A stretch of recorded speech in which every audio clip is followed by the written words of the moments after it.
introduce them. Our current board is Steve Garrison with Global Drilling Partners. He's the president. Chris Kavner with Sage Natural Resources is vice president in Tulsa. We currently have an open spot for Oklahoma City vice president. Matt Little is with TAG Directional Drilling, and he is our treasurer. Jessica Ubinga is with Opala Energy, and she is our secretary. I currently serve on the national board as the chapter rep.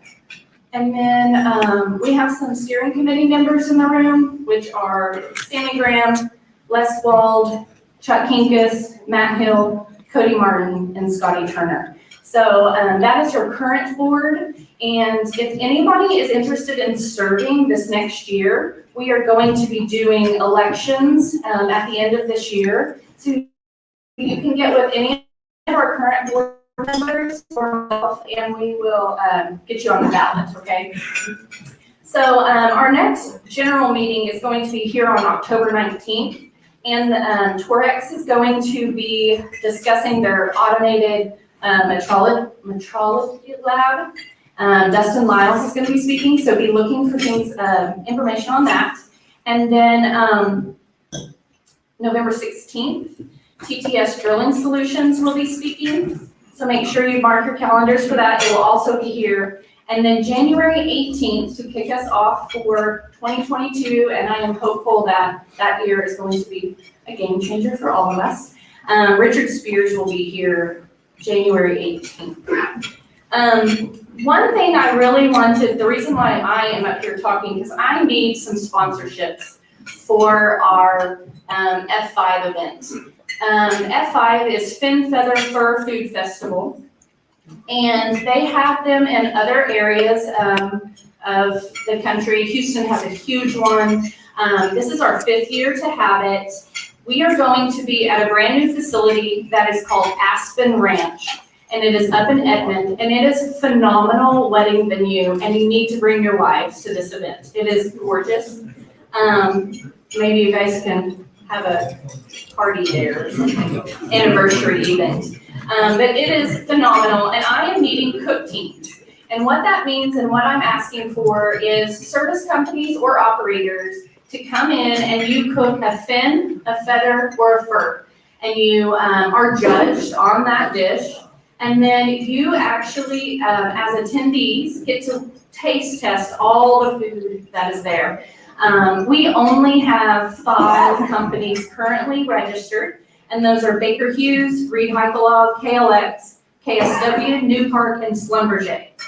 The other thing that I need help with for anybody that is not currently cooking, I have contacted, unfortunately, Steve Rice with No Justice has a conflict, but Travis Kidd is another red dirt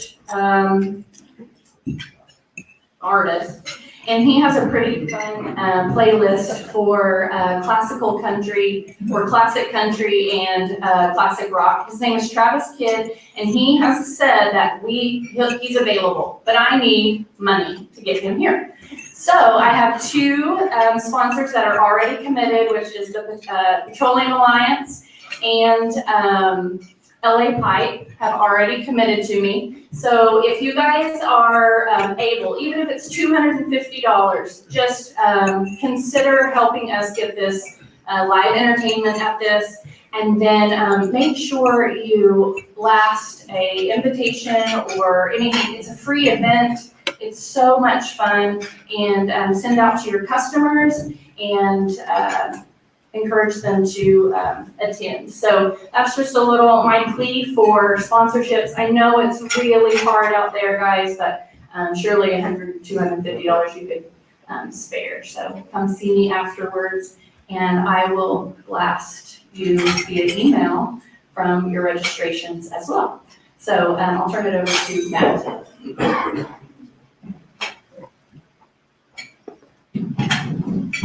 Good afternoon. Thanks everyone for coming. Everyone's busy. Things are picking up. Things are looking better. So thanks for spending the afternoon here. I'm here to introduce Nico Cosca. Nico is H&P's Wellbore Positioning Manager. He's based out of their Denver Remote Operations Center. His experience in MWD survey management ranges from large-scale geomagnetic models to tweaking small misalignment terms. Mr. Cosca is an active member of the Industry Steering Committee on Wellbore Survey Accuracy, the ISCWSA, and the Society of Petroleum Engineers. He's a published author within the SPE as well. He has presented his work to the IADC, ISCWSA, and the IADE. Mr. Cosca is the Assistant Chair for the Denver SPE Community Outreach and Philanthropy Section. Interesting topic today, just because your surveys tell you you're on your well plan isn't necessarily true, so I think everyone will probably learn something today. Okay.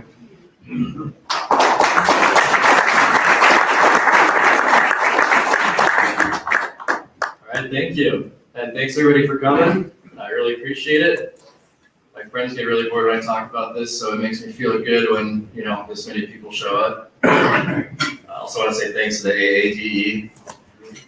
They don't usually let me in places this nice, so I guess I'll have to keep doing some presentations. So today we'll be talking about survey management, wellbore positioning, and essentially just placing a well and how to place it well.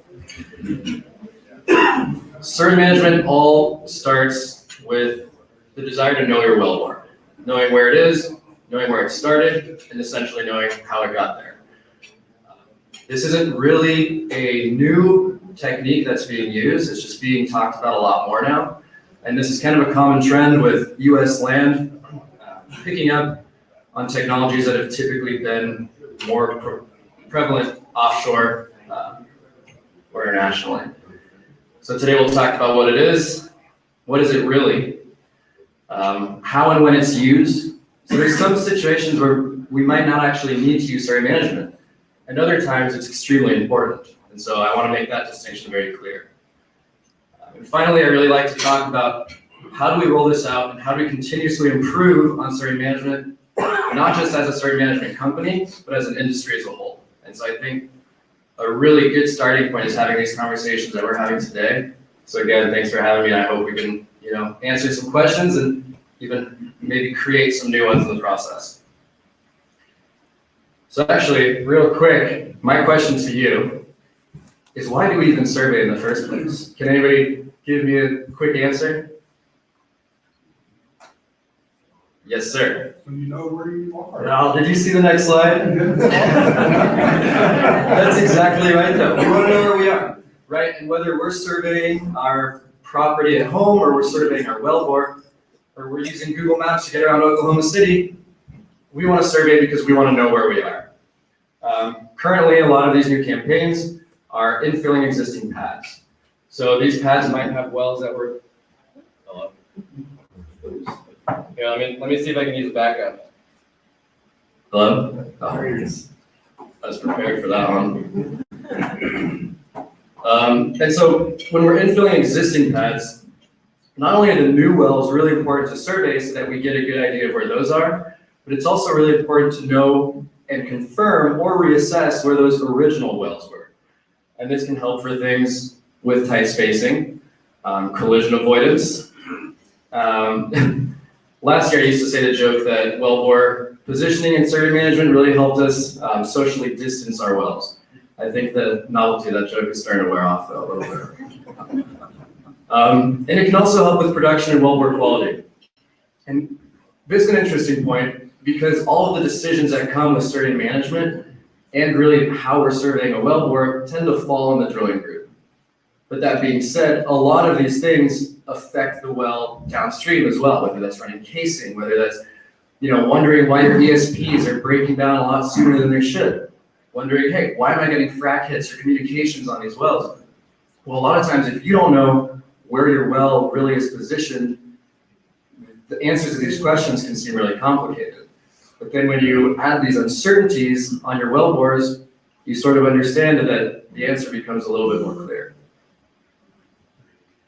Now, the first thing to understand when we talk about survey management is the magnetic field of the Earth.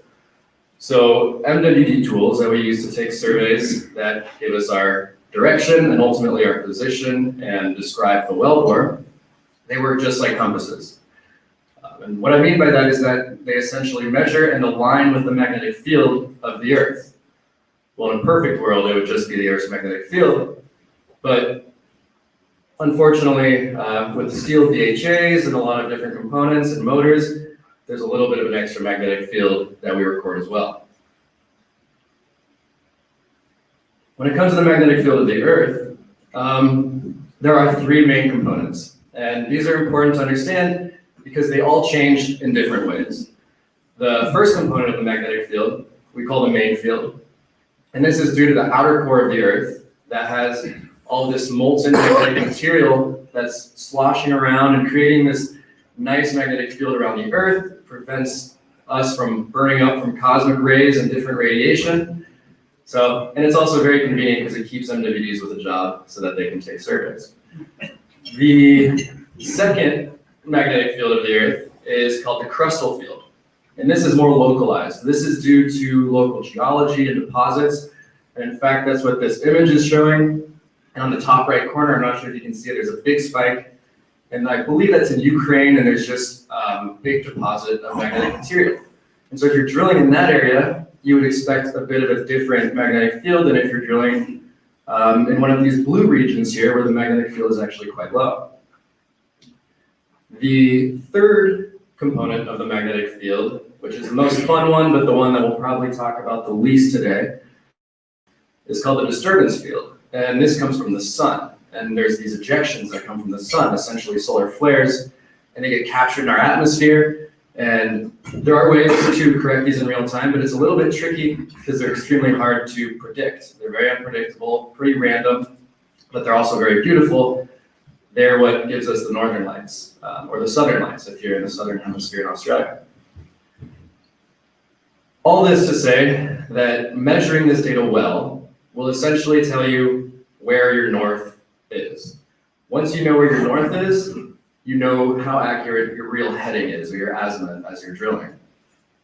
And so better data means making better decisions. And so once we measure this magnetic field, we can create what's called magnetic models. There's three main types of magnetic models, the first of which are public models. And these use magnetic observatories, which are essentially these shacks that are scattered around the Earth thousands of miles apart. And they measure the magnetic field at that time, at that location. And they're updated every 5 years, which for some situations is fine. If we're trying to drill an accurate wellbore, that's usually not going to happen, or it's not going to do. You're essentially trying to predict what's happening 5 years in the future and extrapolating this time variance out. And oftentimes what happens is what we call a geomagnetic jerk, which I've also been called. But the geomagnetic jerk is essentially this event that was not predicted in that 5-year period when we created this model. And so you're essentially just stuck until that next 5-year period comes up, then you have to re-update it. Next, we also have high definition models. These add on satellite data. So these satellites are about 40 kilometers above the Earth, rotating, constantly measuring different magnetic values. And so it's a global model that'll work anywhere on Earth, but it's not quite as accurate as we can get, even though this one is actually updated every year, which does add that time variance component. So we can move on to IFR1, in-field referencing. And this is much more localized, uses things like airplanes or boats or drones or wave runners, and basically captures on a much smaller scale, maybe the size of a city or a small county, and it creates a model that's a lot higher definition.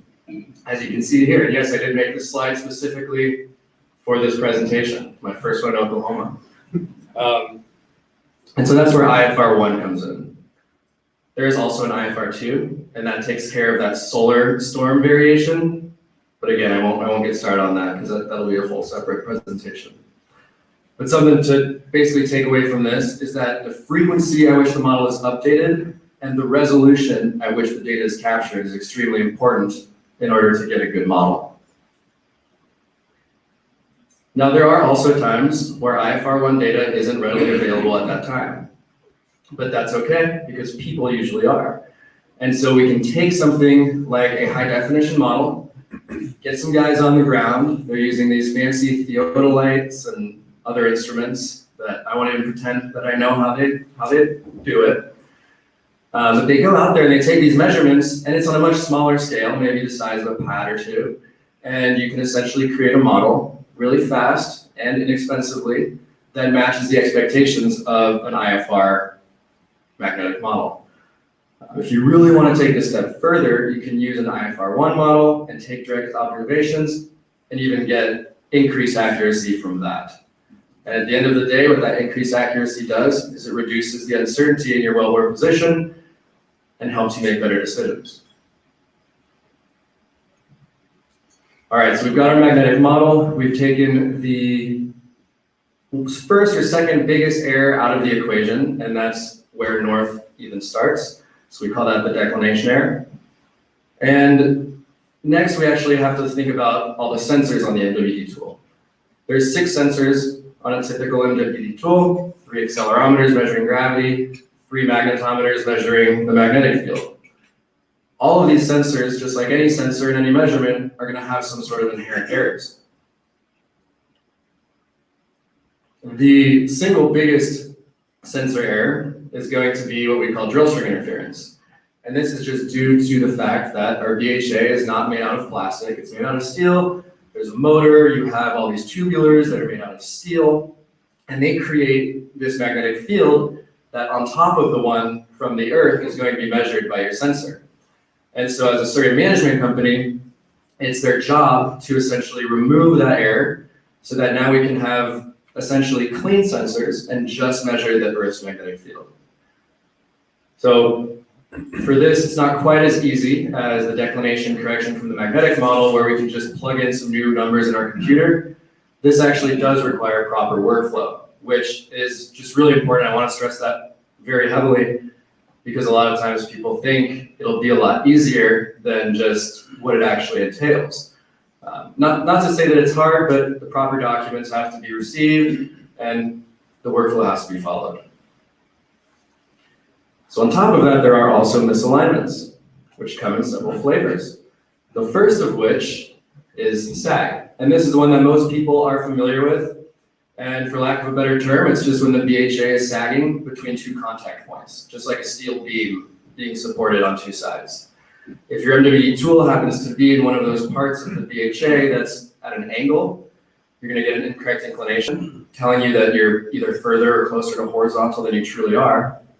And at the end of the day, that's going to create a TBD error. So you're either deeper or shallower than where you thought you initially were. Then there's also situations where sensor packages can be misaligned. And by this, I mean either the magnetometer package or the accelerometer package is no longer on the same axis. An intuitive way to think about this is if you're torquing up a pressure barrel, for example, and your MWD tool is in it, you might actually twist it physically, and so you're getting incorrect measurements. Also, single sensors can be misaligned as well. All these sensors should be at 90 degrees from each other. If they're not, you're going to start seeing these tool face variations. Typically, this is how it manifests itself, where it should also be fairly intuitive that if you have a tool at a certain place and you change tool faces, your magnetic field shouldn't be changing. You're still in the same area. But if it does, then that points to some sort of error on your tool. Now the next type of error here, survey frequency, also called the Stockhausen effect, named after Ed Stockhausen, who wrote the initial paper on this. It's also an error that's starting to pop up a lot online, like on LinkedIn. I feel like I see this all the time. And it's interesting because it really isn't anything new. The paper was written 20 years ago. Again, something that offshore is done basically just as a standard operating procedure. But now US land is catching on, which I really like. But it all ties back to the fact that hopefully we're taking surveys around 90 feet intervals. But we make this assumption that everything between those surveys is perfectly circular, and we call that minimum curvature. Unfortunately, I think we can all agree that's probably not what's actually happening. There's some other stuff going on between those 2 surveys, and that's normal. But the fun part is that we actually have a lot of this data that we can ingest and we can look at, and we can actually just correct for it with data that's already available there, just continuous data. And so essentially the assumption here on the left side is that everything is perfectly circular. And then even though these black arrows that represent the surveys are at the same angles, it's possible that your real borehole looks a little bit something like this. Although I will say it's probably not a rig and a half of TBE difference at the end there, but just for exaggeration's sake there. Well, that's all good, but it's also worth to know that wellbore placement and survey management isn't just math. Don't get me wrong, I like algorithms just as much as the next person, but at the end of the day, the actual human element of survey management, in my mind, is just as, if not more important than this math aspect.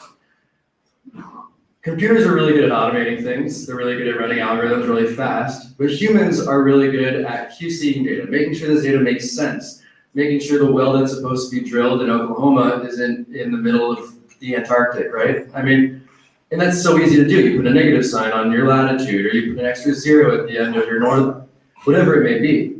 Computers probably won't catch that. But actually having a human interpretation of all the data is extremely important. And another thing that I didn't really realize until recently is that having one central place with all of this data, whether it's BHAs, AC reports, or well plans, surveys, I could go on, it's really nice to have all of this data in one place. A lot of times it's just scattered across different companies, different service providers. And having a single area where you can just say, hey, I need this well plan from 2018, do you have it? And being confident that it's somewhere safe is really nice. So another thing as a survey management provider is that you tend to have these somewhat tricky relationships.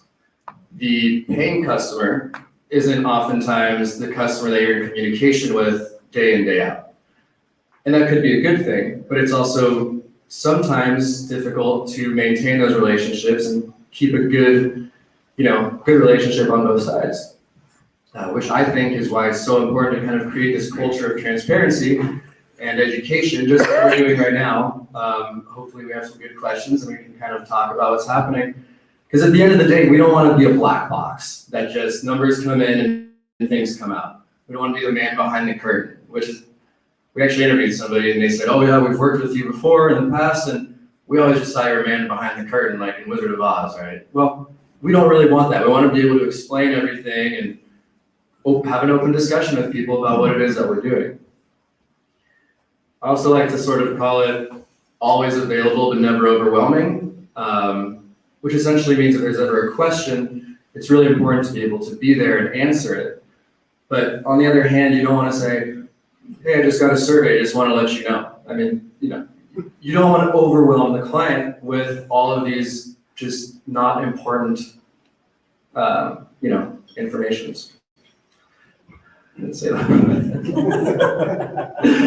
And I also like to call it management by exception, which really just means if everything goes well, you'll hear from the survey management company at the beginning of the well and at the end of the well, and it's really just with data that says, hey, you should already have all these corrected surveys, but here they are just in case for your records, and then see you on the next well.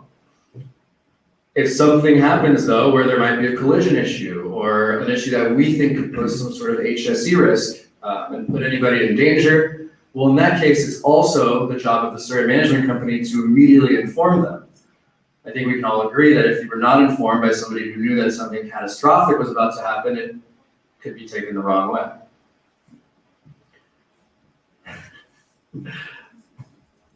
I swear I wasn't going to do this, but so in conclusion, better data, better decisions, Papa John's. Sorry, I should have read the room better. But then also, it's really worth mentioning that algorithms can't create empirical data. And what I mean by empirical data is that it's data that we can go out, measure, assign some sort of uncertainty to, and then use this in our data and be sure about how we're actually validating data. So actually going out and measuring is great. And I also don't want to hate too much on algorithms because again, like I said, they are very, very useful for what we do, and they're necessary in some situations. And finally, just to kind of reiterate, this culture of just radical transparency, communication, educating people, and having these open discussions, I think is going to be really necessary for our industry moving forward, not just for survey management, but for all different types of services. So again, thank you, and I hope you have some questions.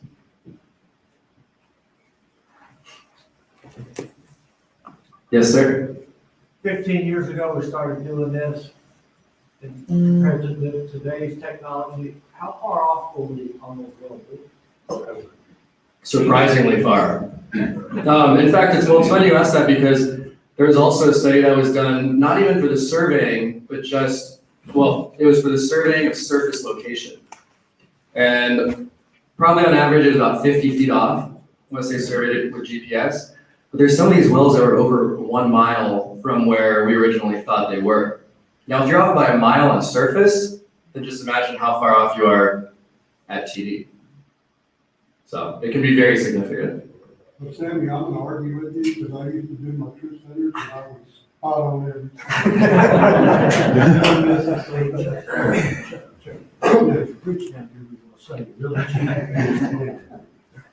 If you were running when I did, you would appreciate it. Nico, how much pushback do you guys get from the operator on, your quality control, your quality of your surveys? So I'd say very few on the quality of the surveys. The pushback we have received in the past is usually just people getting used to doing something new, which is always a little bit difficult to get people on board with.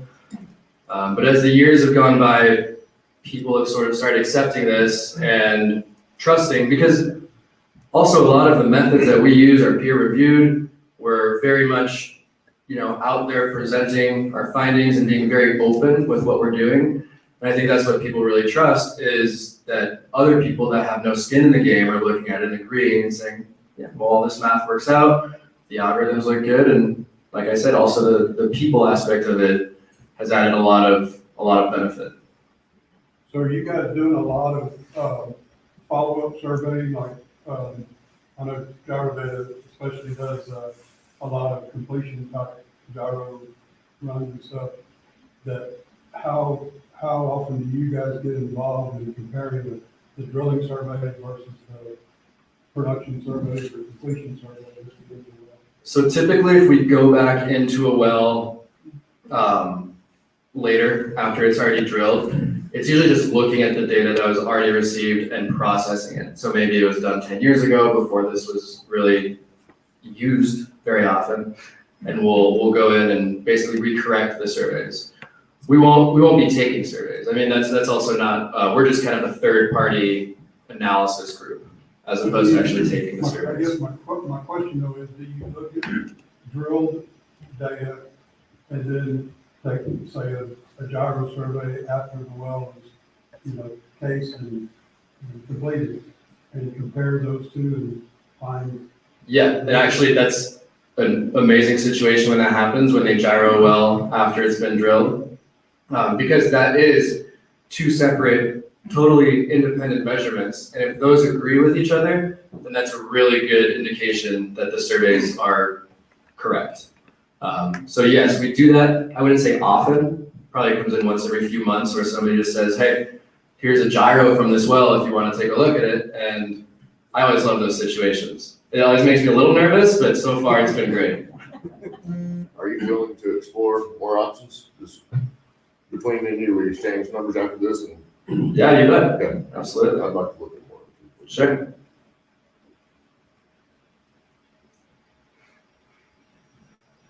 Nico, what's one piece of advice or something you learned that the drilling engineers should be thinking about, or should, what's a mistake that's commonly made, but we don't necessarily realize it when we're drilling wells that would help if we thought about it on the front end? Well, I think the main thing that a lot of people are becoming more familiar with, but realizing that line on paper on your well plan doesn't really represent your well. So I've had this conversation with a lot of drilling engineers where they say, hey, this looks like now I'm crossing this lease line. And I'm like, okay, well, from a standpoint of, a regulatory committee, yes, you might be crossing that lease line, so let's steer you in the right direction. But what I think people need to understand is that there's all of this inherent uncertainty. And that line on that paper could be 100 feet off. So you might have crossed that lease line way long ago before you even started survey corrections. Or maybe you have plenty of space. But it's something that I hope that either regulatory agencies or drilling engineers will start understanding that maybe that lease line needs to be more of like a lease cloud, right? Where there's kind of different levels of uncertainty to it, and the same with your wellbore. Because there's no point saying, well, I'm not going to use survey corrections because the survey correction said I crossed the lease line, but my uncorrected surveys said I didn't. Well, you're probably across that line, but now we're just kind of fudging the numbers to make the regulatory agencies happy. I understand, but I think there just needs to be kind of a paradigm shift there. Are y'all liable for that? If you're contracted by the customer to verify the accuracy of those surveys, can you be held liable by the regulator? So as of now, there's no survey police, which is kind of the term I like to use. So it's really up to the customer if they want to use the surveys, which surveys they would like to use. So no, the liability does not fall on us. If somebody on the next lease over questions it, then it becomes an issue, right? Right. Well, yes, we've had situations where people ask us to basically survey both, because it's a third-party company. That is sort of your duty, right? I mean, it's your responsibility to be as objective as possible. Yes. So you've done a lot of work sort of in the last decade educating drilling engineers on survey uncertainty and errors. How far do you think you're actually penetrating into reservoir groups and geology for them to understand how uncertainty in the ellipsoids affects their modeling? So that's actually a very good question, because oftentimes it is geologists that'll come up to us and say, hey, the TBD isn't matching from my geo model to the actual surveys. Now we need to look into this as a group. So that's a really nice time to kind of get further from the drilling group into different groups. But sort of how I mentioned in the beginning, it is a bit too bad that the responsibility for making these decisions regarding surveying always fall on the drilling group, even though they have all this ripple effect all the way down to production. So I'd say the conversations are, again, typically with the drilling group, but occasionally with those next ones. Next one. Yeah. Further downstream, I guess. What kind of lag time is there from when you guys get the survey from the MIDCON tool until you have a corrected survey to be able to send to us? So I mean, most of the lag time is just pumping up that survey, which, well, isn't really lag time because you can pump it up while drilling ahead. And once we receive the survey, it's typically a matter of a minute or less. Again, because we do trust the algorithm quite a lot, but there always still has to be that human element of analysis. You just can't automate the entire process. Which is actually another good point to bring up, is that there has been products that have been kind of this off-the-shelf product that you just throw your surveys in and just let it do the work and then get them back. But there needs to be another sort of shift there to realize that you can't, at the moment at least, really have an off-the-shelf product that gives you a quality survey correction all the time. Maybe if you're drilling an extremely easy well, you can essentially automate the whole thing. But in 90% of the situations, having that element of human analysis, knowing what parameters are able to be resolved at which orientations and what behavior is really crucial.